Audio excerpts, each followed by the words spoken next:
You can buy every toy in the world, the young waitress said softly, but you can't buy the words a frightened child is waiting to hear. 5 simple words followed, and the crying stopped. Every fork froze halfway to a plate. Crystal glasses caught the golden glow of the chandeliers without a single hand daring to lift them. Conversations dissolved in a stunned silence inside the Hawthorne Room, one of Manhattan's most exclusive restaurants, where billion-dollar deals were usually louder than human emotions. 30 minutes earlier, the atmosphere had looked picture-perfect. A live jazz trio played beneath warm amber lights. Floor-to-ceiling windows reflected the skyline stretching over the Hudson River. Investors laughed behind expensive bourbon glasses. Executives compared stock prices between courses.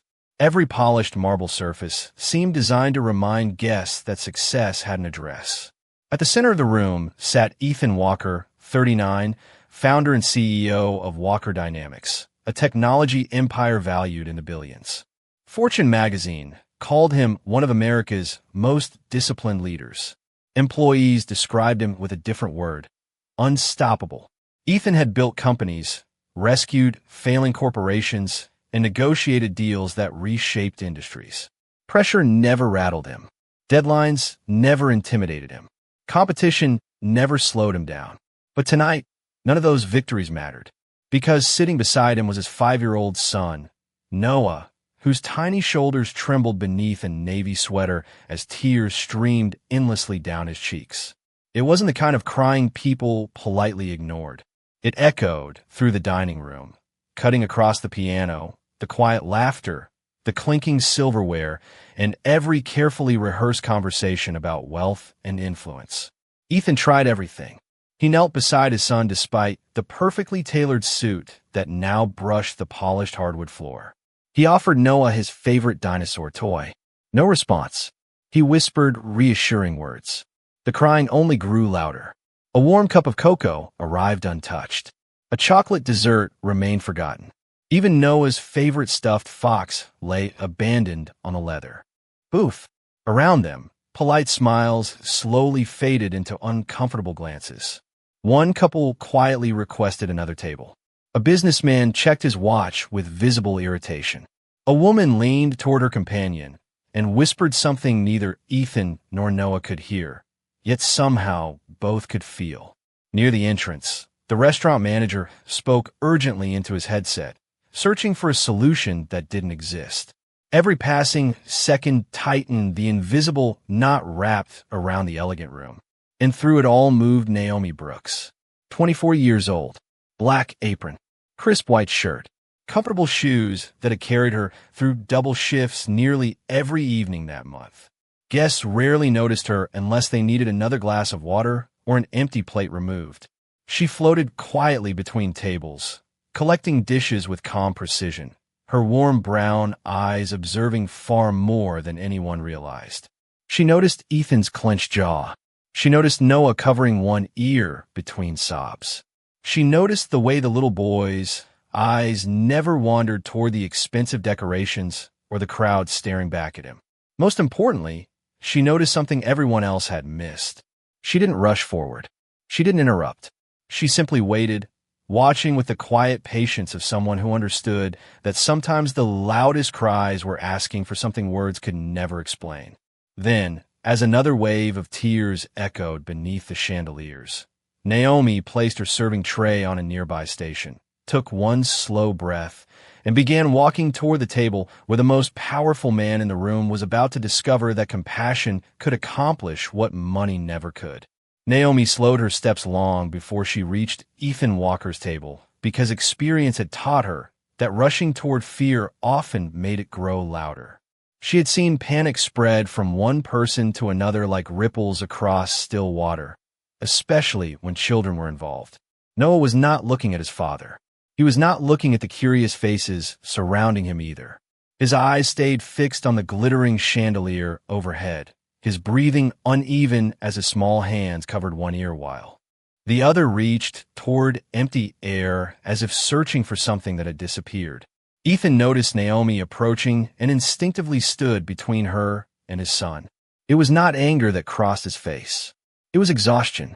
His expensive watch, the flawless suit, and the confidence that usually filled every boardroom had all faded beneath the helpless expression of a father who had run out of answers. "I am sorry," Ethan said quietly, forcing a tired smile. "We are handling it." Naomi nodded respectfully. "I know you are, sir." Her voice remained calm, never louder than the soft piano drifting through the restaurant. "May I ask one question?" Ethan hesitated. Around them, investors pretended to study their menus while listening to every word. The restaurant manager took one nervous step forward, clearly worried that a server was crossing an invisible line. Naomi ignored every pair of watching eyes. She only looked at Noah. "Has anything changed today?" she asked gently. Ethan blinked. It was such a simple question that it caught him off guard. He searched his memory.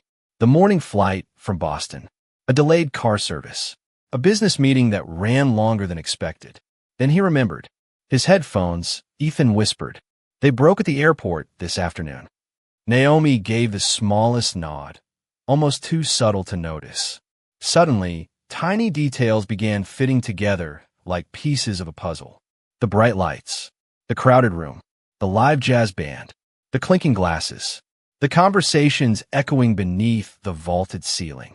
Noah was not fighting his father. He was fighting a room that had become far too loud for his young heart. Naomi had seen children react this way before during volunteer evenings at a community center that supported families facing emotional challenges. Every child experienced the world differently.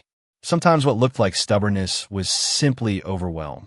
She crouched several feet away instead of moving closer, making herself smaller rather than larger. She did not stretch out a hand. She did not ask Noah to stop crying. She simply waited until his eyes briefly met hers. It lasted barely a second, but it was enough. Ethan watched, with quiet confusion, as Naomi smiled with the kind of warmth that asked for nothing in return. The manager looked ready to interrupt, yet something in the young waitress's calm confidence made him remain still. Even the musicians seemed to soften their playing, as though the room itself sensed that an invisible turning point had arrived.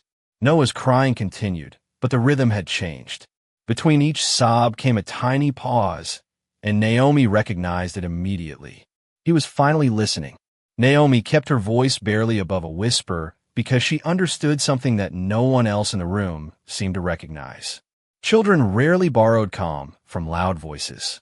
They borrowed it from steady hearts. Noah's breathing remained uneven, but his eyes no longer darted across the glittering dining room. They stayed on the young waitress who had not asked him to smile, behave, or be brave. She had simply given him space to exist. Ethan watched every second with cautious hope. He had spent months reading parenting books between international flights. He had hired respected child specialists.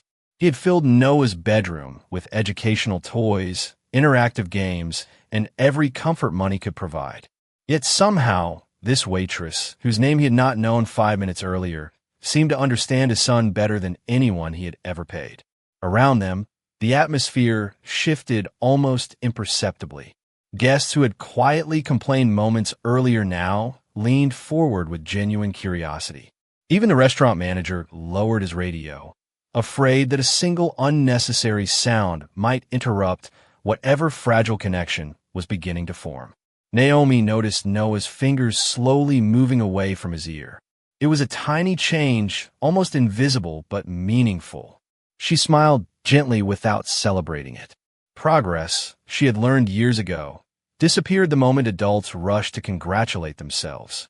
Her mind drifted briefly to Saturday mornings at the East Harlem Community Family Center, where she had volunteered long before taking evening shifts at the Hawthorne Room. She remembered children who communicated through drawings instead of sentences. Others found comfort in counting ceiling lights or tracing patterns on tables. One little boy had hidden beneath chairs every time the room became too noisy. Another could only relax after hearing the exact same comforting phrase every afternoon. Naomi never considered those children broken. She believed they simply experienced the world through different windows. That lesson had stayed with her long after the volunteer program ended. Back in the restaurant, Noah took one deep breath between sobs. His shoulders remained tense, but the sharp rhythm of his crying softened into scattered sniffles. Ethan instinctively reached toward him before stopping himself halfway. Naomi noticed the movement without looking away from Noah. "Just another moment," she said softly. Ethan nodded immediately. For perhaps the first time in years, the billionaire who controlled thousands of employees willingly allowed someone else to lead. It felt unfamiliar, yet strangely comforting. Noah blinked twice and finally looked directly at Naomi. His frightened expression held a question that words could not express. Naomi answered with nothing more than patient silence.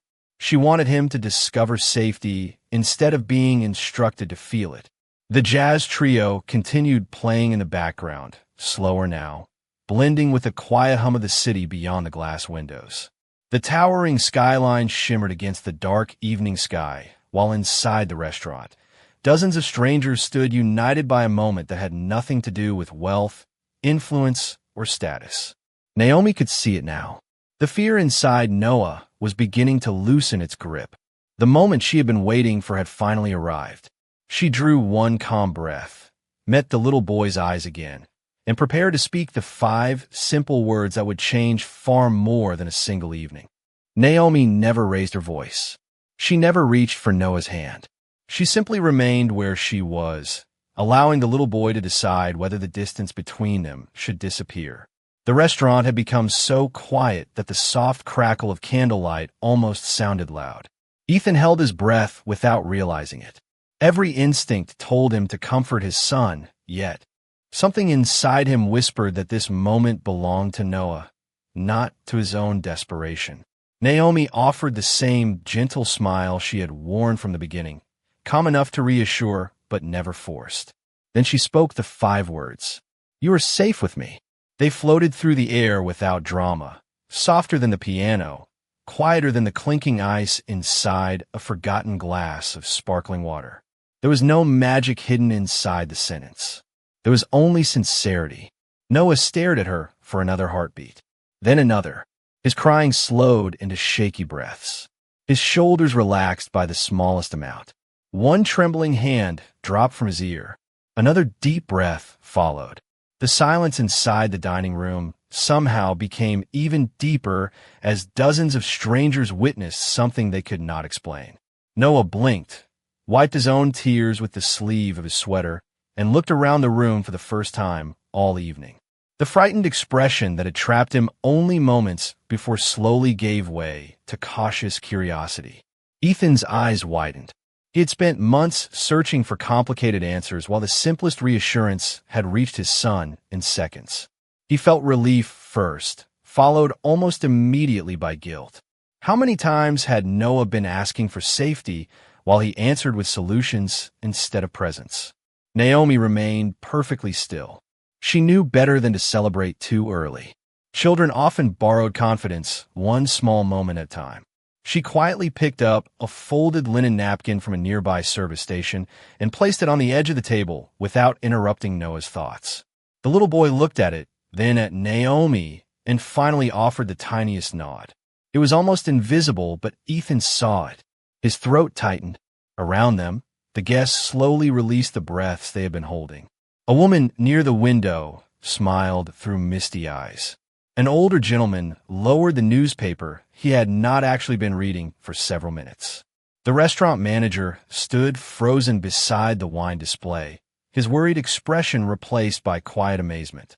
Even the musicians exchanged brief glances before continuing their melody with renewed warmth. Noah carefully climbed down from the leather booth and took 2 hesitant steps toward Naomi.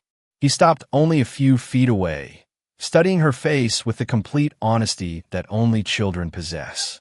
It was too loud, he whispered, his voice barely audible.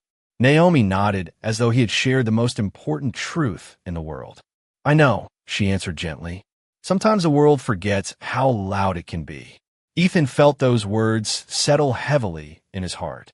He had built his life inside crowded airports, conference halls, ringing phones, endless meetings, and constant ambition. Somewhere along the way, He had forgotten that the smallest person in his life experienced that same world through entirely different ears.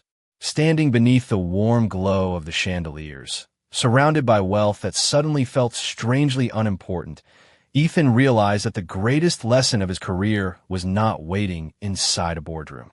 It had quietly arrived carrying a serving tray. Noah remained beside Naomi, no longer hiding behind tears, but still searching her face as though he had found the only quiet place inside a world that suddenly made too much noise. Naomi never rushed to fill the silence. She understood that trust grew strongest when it was allowed to breathe. Ethan slowly stood and walked toward his son with careful steps, resisting the familiar urge to solve everything immediately. For the first time that evening, he matched Noah's pace instead of asking Noah to match his own. "May I stand here with you?" Ethan asked softly.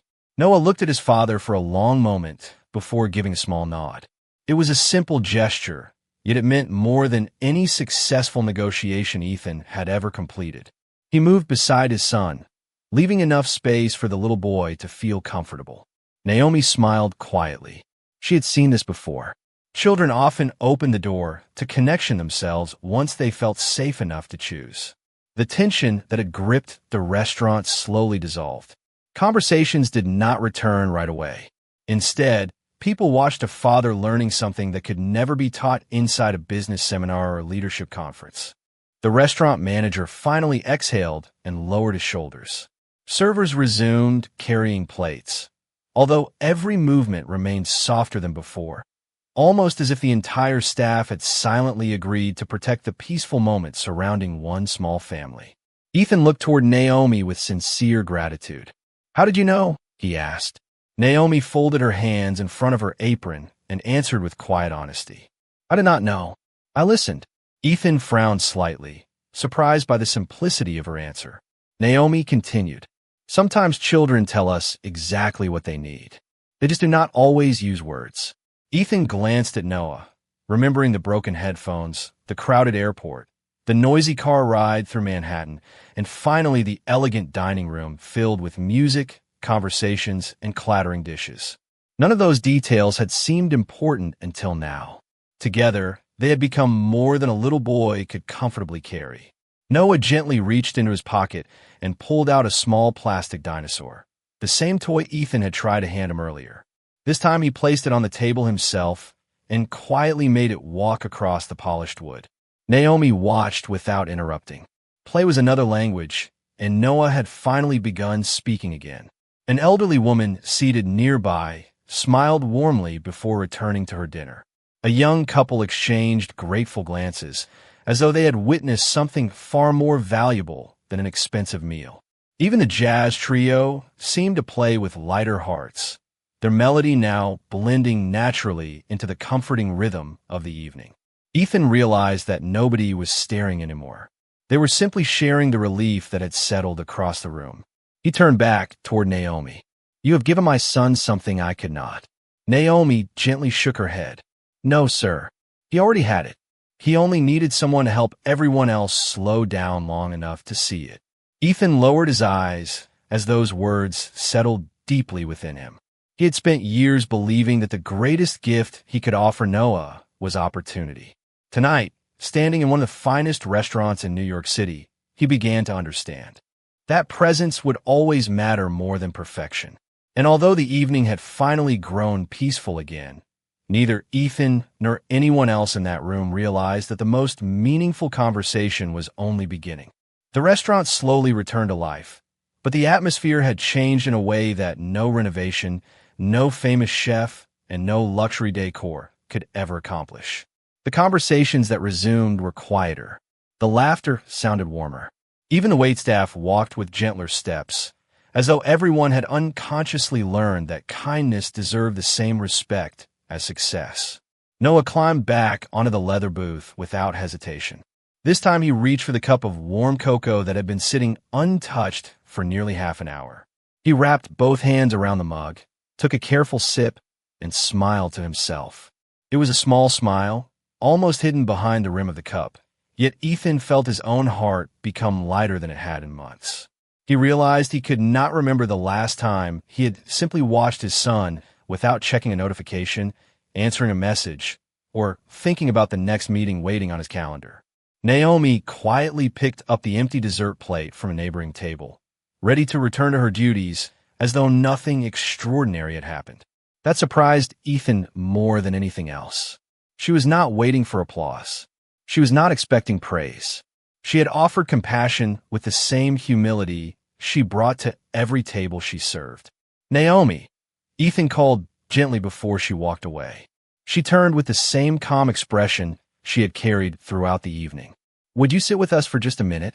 She glanced toward the manager, who nodded almost immediately. The request no longer seemed unusual. Naomi pulled out a chair and sat at a respectful distance from the table. Noah looked at her with open curiosity. "How did you know I was scared?" he asked quietly. Naomi smiled. "Because I used to meet children who felt exactly the way you did tonight." Noah listened carefully. Ethan did too. "When I was in college, I volunteered every weekend at a neighborhood family center. Some children became quiet when life felt too loud. Others cried because they did not know how to explain what was happening inside their hearts. They did not need someone to fix them. They needed someone willing to understand them first." Noah slowly nodded, tracing circles on the side of his mug with one finger. "Sometimes everything is too noisy," he admitted, "even when nobody else notices." Naomi answered with complete sincerity. "That does not make you weak. It only means your heart is asking for a little more peace." Ethan lowered his eyes again. Those words settled deeper than any financial report or leadership book ever had. He suddenly remembered all the times Noah had asked to stay home instead of attending crowded charity galas or corporate celebrations. Ethan had assumed his son was simply shy. Now he wondered how often Noah had been trying to explain something that adults never stopped long enough to hear. Outside the towering windows, the lights of Manhattan shimmered across the river, reminding Ethan how many years he had spent chasing bigger goals, higher numbers, and greater recognition. Yet the greatest lesson of his life had arrived from someone whose name had never appeared on the guest list. As Naomi prepared to return to work, Noah quietly reached across the table and tugged gently on her sleeve. She looked back at him with the same patient smile. The little boy's next question was so honest and unexpected that it stopped both adults in their tracks. "Will you remember me after tonight?" Naomi's smile softened as she looked into Noah's hopeful eyes. There was no hesitation in her answer, because some promises deserve to be simple. "Yes," she said warmly. "I will remember you." Noah's shoulders relaxed again, and a genuine smile spread across his face, brighter than any expression Ethan had seen in weeks. The little boy reached for his plastic dinosaur and gently placed it beside Naomi's folded napkin. "His name is Ranger," Noah said proudly.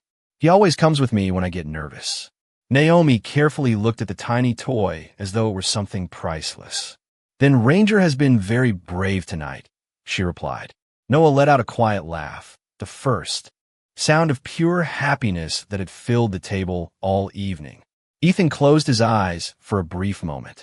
That small laugh echoed more deeply inside him than the applause he had received at product launches, shareholder meetings, or award ceremonies.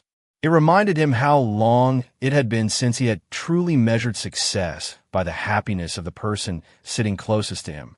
When he opened his eyes again, he noticed details that would have escaped him only an hour earlier. Noah was sitting comfortably instead of shrinking into himself. His breathing was steady. His hands no longer trembled. The frightened little boy who had entered the restaurant seemed to have disappeared, replaced by a child who simply wanted to share a story about his favorite dinosaur. Ethan quietly turned toward Naomi. "You changed this entire evening," he said. Naomi gently shook her head.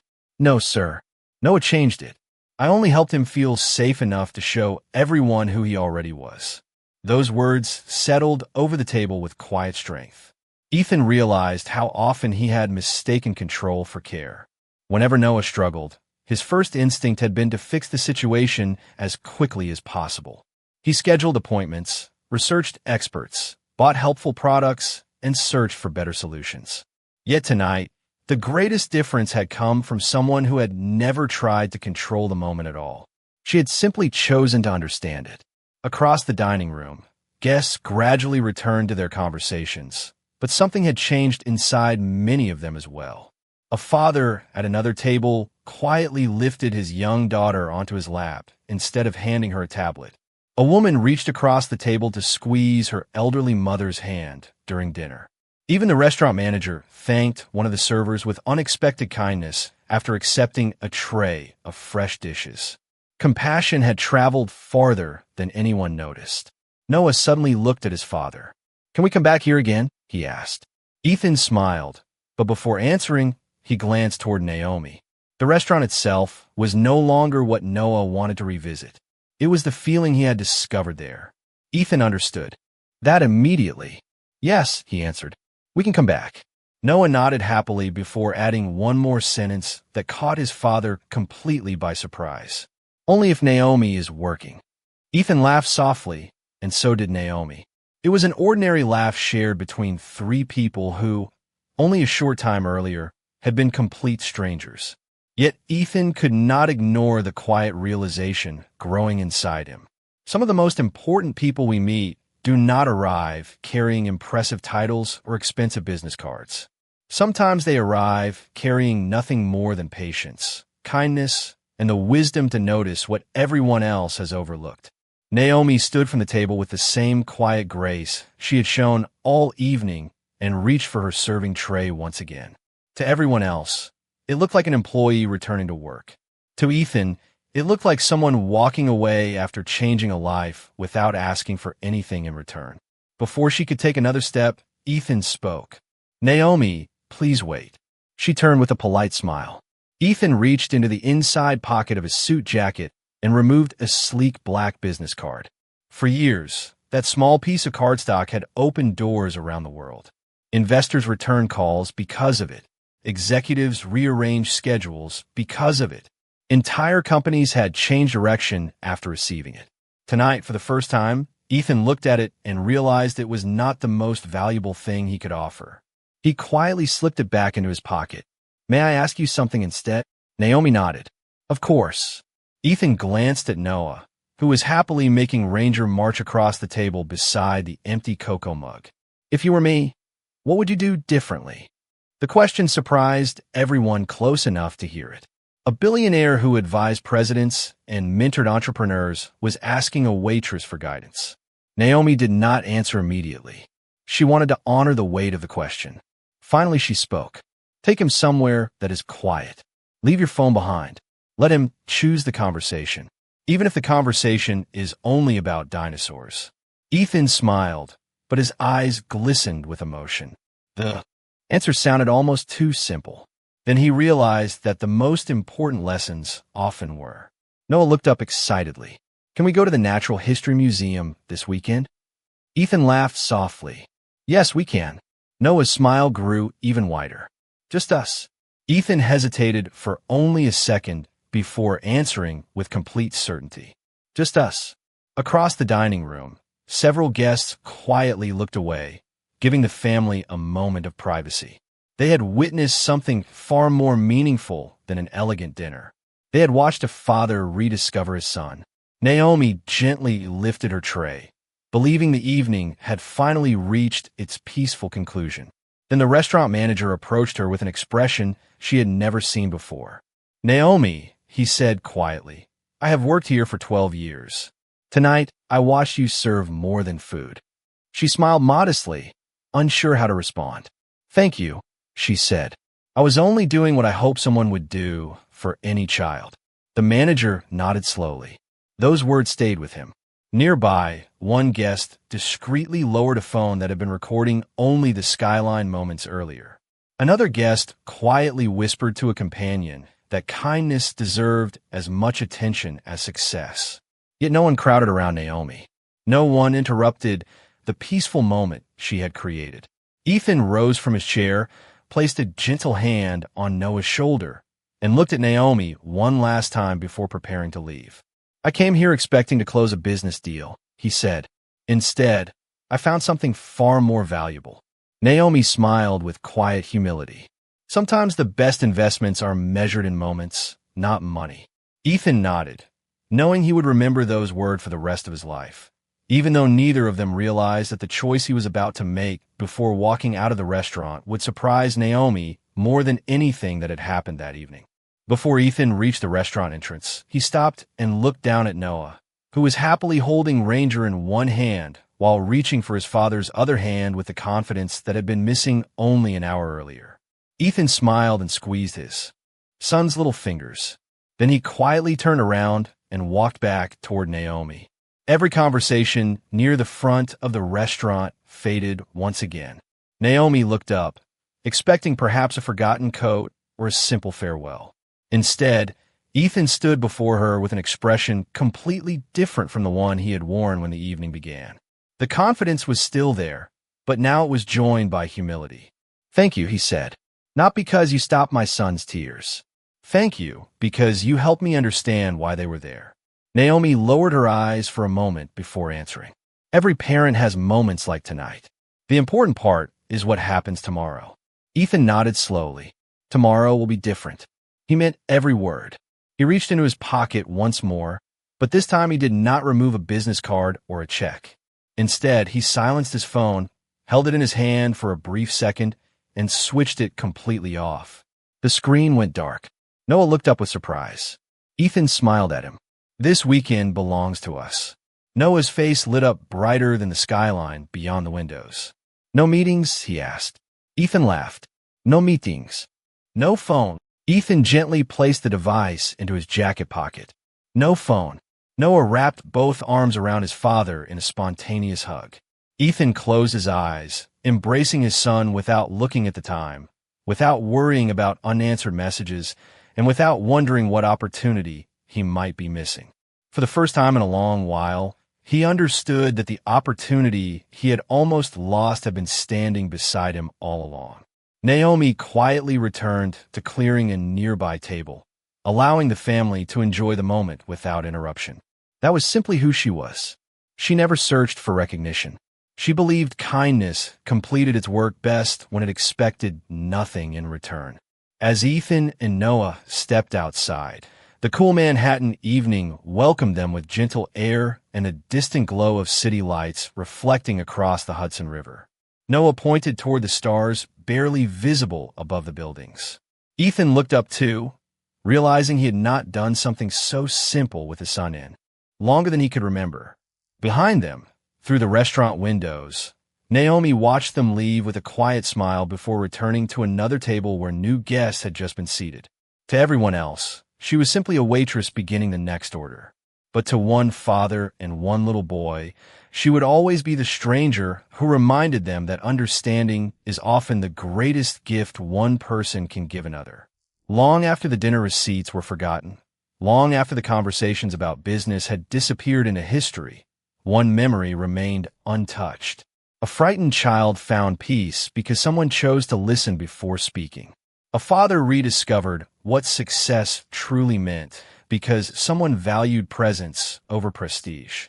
And on an ordinary evening in New York City, the richest lesson in the room came from the person carrying the serving tray, proving that real wealth is never measured by what we own, but by how deeply we make another human being feel seen, safe, and loved.